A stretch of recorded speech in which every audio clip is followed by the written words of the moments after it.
Hello, African Confessions. I am back with another episode. There is a message that I want to share with you guys, and the message reads like this. Hello, my brother. Can you please post my own story? I have my own story that I want to share with the rest of the world. But this story that I want to share with you, this is a story about my mother and my father. My mother and my father, they were both teachers, but there is something that happened to my father and my mother. The way that my parents died, it truly pains me even until this day. Whenever I hear these things that people are doing, going to all of these witch doctors to get riches through rituals, people do not know that they are playing with fire. Whenever I think about my parents, I really feel so sad. The reason why I feel so sad, it is because of the way that they died. Me and my siblings, we were not allowed to do a body viewing when my parents died. My mother died first. My mother died like this month. Then in the following month, that is when my father died. And they all died from the same disease. They were suffering. It seemed as if they were just suffering from the same disease. When this thing happened, it was so funny because my mother was the one who started to have all of these spiritual attacks. After my mom was having all of these spiritual attacks, then they just left us. They didn't tell us where they were going. One night, my father and my mother just got out of the house. And on that night, when they left us, we were busy watching TV.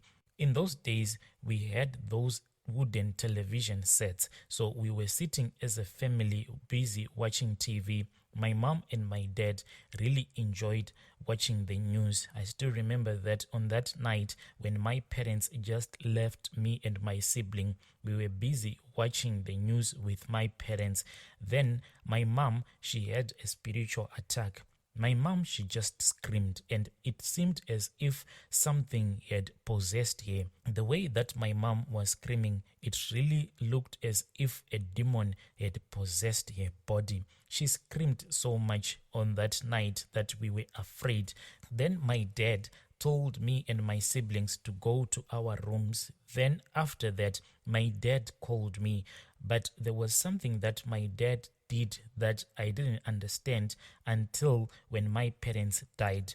What happened is that my dad asked me to go to the bathroom and urinate, but I should not urinate straight into the toilet. My dad gave me a water glass and he told me that I should urinate into that water glass and I should come back with my urine inside that water glass. I did everything that my father had asked me to do because I was really scared. My mom's voice had totally changed. Even when I was in the bathroom urinating into that water glass, I was really scared because suddenly in that bathroom, I felt as if there was a spirit that had entered into that bathroom, as if the spirit had followed me from the dining. I quickly urinated into that water glass. Then I walked back to the dining room where my mom and my dad were.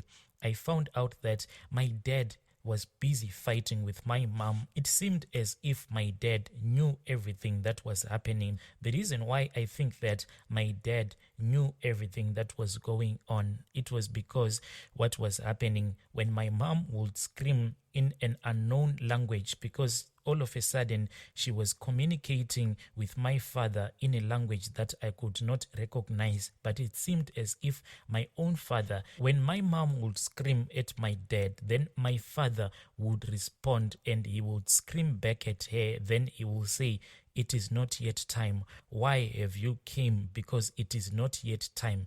This is not what we agreed upon." Then my mother would scream back at my father. This was really scary. Then my father grabbed that water glass that had my urine inside. Then at that time, he had managed to grab my mother, and as he was holding my mother, he poured all of my urine on her forehead. Then my mother just collapsed. My father then told me that I should go back to my room, but after a couple of minutes, I should come back and lock the doors. I did as I was told. Me and my siblings, we were just sitting in my spare room. We were really scared on that night. After a couple of minutes, that is when I asked my siblings to go with me to the front door so that we can lock the front door. At that time, I thought that maybe my mom was in her bedroom. Maybe my father is the one who had left because we had his car driving out of the yard. I was really scared of everything that I had seen. Then me and my siblings, we slowly walked to the front door. Then we locked the front door. We ran back to my spare room. We locked my spare room. Then we just slept. But throughout the night, we could not sleep because there was a lot of noise in the ceiling, like there were two cats that were busy fighting each other in the ceiling. But at our place, we didn't have any cats. When the morning came, me and my siblings, we went to my mom's bedroom and we found out that her bedroom door was open. My mom and my dad, they were not at home. We went to the garage and we saw that Dad's car had not yet returned. We then called one of my mom's sister. She came. That is when she informed us that my parents had gone on a very serious trip, but soon they will return. We stayed for a couple of months, not knowing where our parents were. Then one night, my father and my mom, they came back. But when they came back, I saw that something had gone wrong with my parents. My mom was now looking like a mad woman. She was really dirty.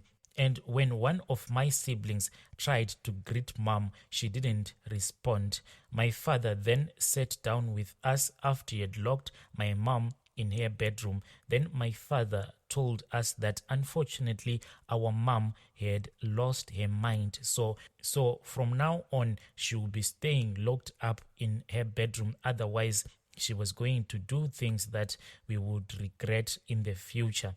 This is what happened to my mom. She just went crazy one evening when we were busy watching TV. Before my mom passed away, everything that was happening in our house, it was really scary. Sometimes we would wake up in the middle of the night. Then we will hear some weird noises as if there were people who were walking in the ceiling.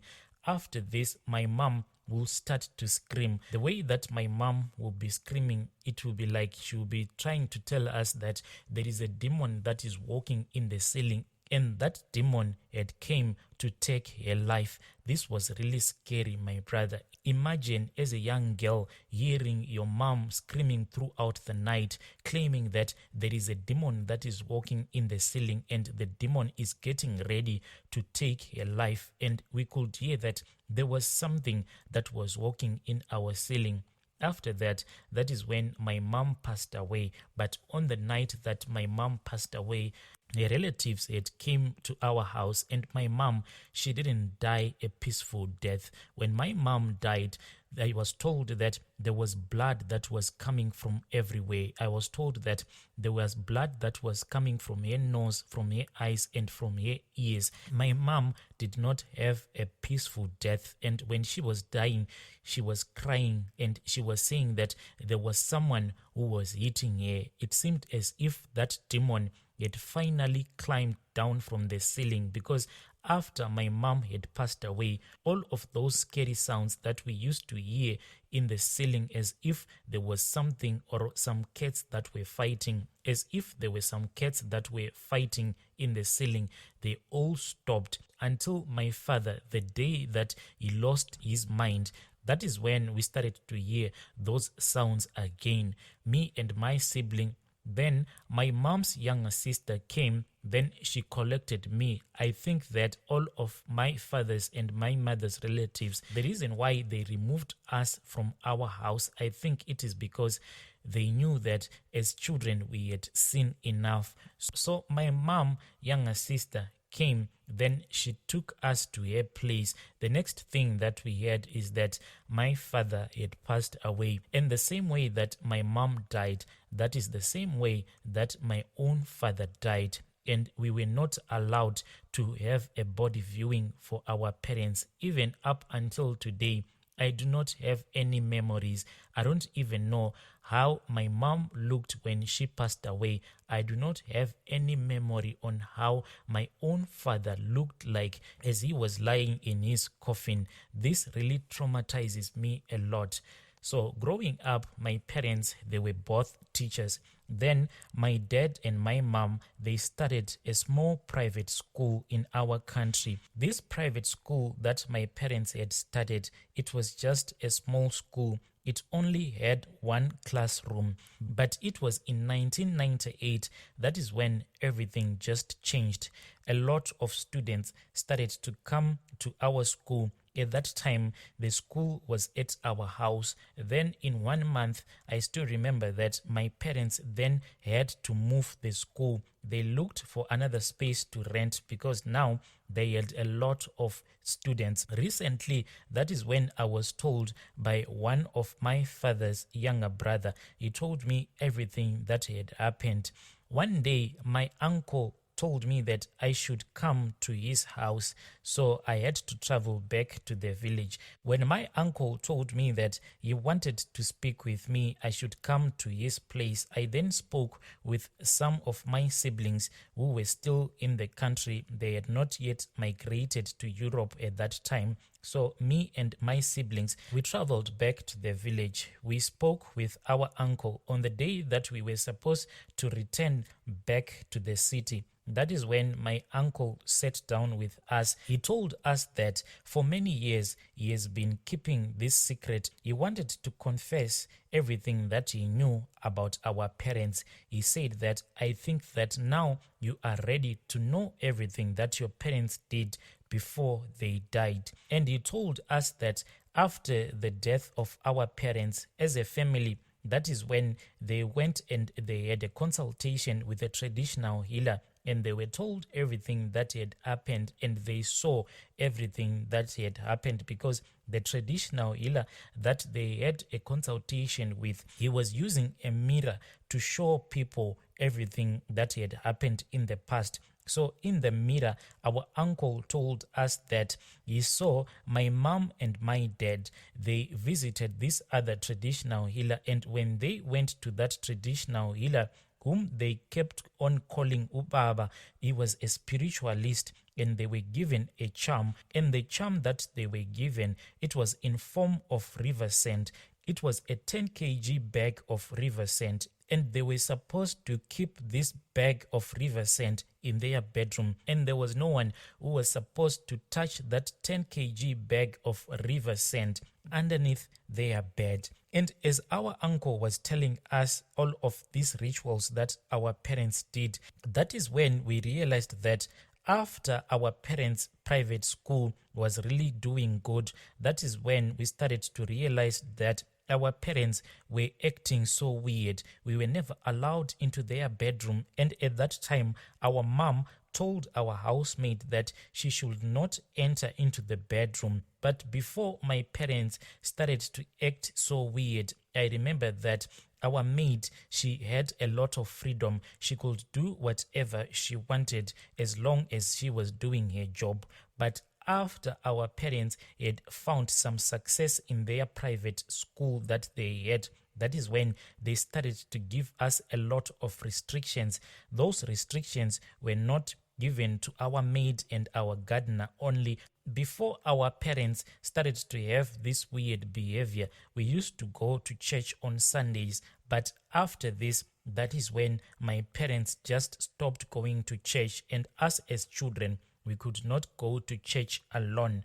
If any of our friends were to come and visit and just play with us, we were only allowed to play with our friends outdoors. We were not supposed to play with our friends indoors. And this was really painful for my younger brother because most of his friends, when they would come at my place, they wanted to play those old TV games. But we were not allowed to take any of our friends indoors. But as our uncle was telling us that our parents were ritualist.